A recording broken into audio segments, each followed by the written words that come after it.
First question, you of course stepped into the franchise with the previous movie. How difficult is it to step into a franchise and then still make it your own, if you know what I mean?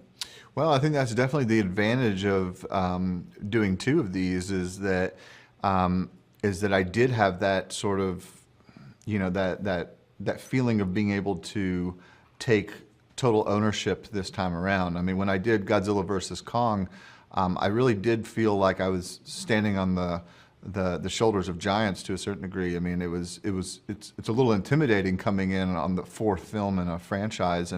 But what's made the MonsterVerse so successful and interesting all these years is that Legendary and Warner Brothers has always encouraged the filmmaker to bring their own unique style and take on the material.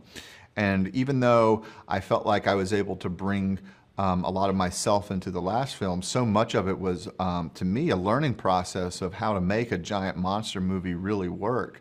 And by the end of that production, I felt like I was finally hitting my stride. Like I really felt like I was having I was just getting a real grip and command on how to approach a very CGI, monster-driven film. And so I was excited going into this one because I knew I could bring more of my inspirations in a color palette, aesthetic way, but also I just had such confidence coming into this, knowing how I could expand on the style of these movies by leaning into the monsters, and especially Kong as a character, and allowing a lot of the film to be told in these very visual, nonverbal, monster POV-oriented sequences. Well, you definitely succeeded. It feels like it's a bit more your movie now, if you don't mind me saying. And of course, speaking of giants and titans, what do you think is the attraction to these monsters for us humans?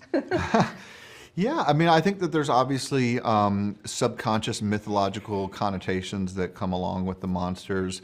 I think there's also just such a rich, long-standing cinematic history that really goes back as far as the 33 Kong, that these characters and these monsters and they're really a part of our existence in a way. Like they've always been there as long as pretty much all of us can remember. And so, and I think a lot of that fascination also starts when we're children. I mean, at least it did for me. That's where my real interest and my original inspiration comes from.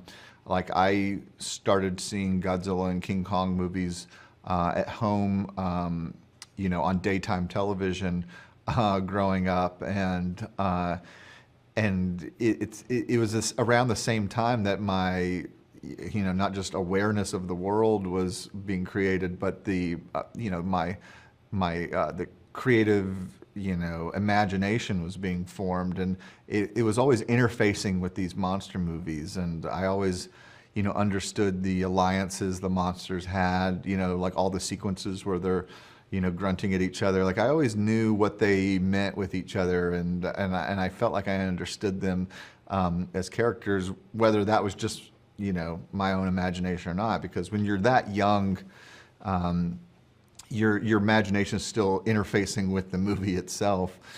And so I think it kind of starts there, and for whatever reason, we're in a cultural moment where it's Godzilla is more popular than ever, and even films like Oppenheimer, which are based on the same origins about the atomic bomb, and Godzilla Minus One are popular. It's and winning Oscars. It's just such a fascinating cultural time where it's all kind of coalescing in a way right now.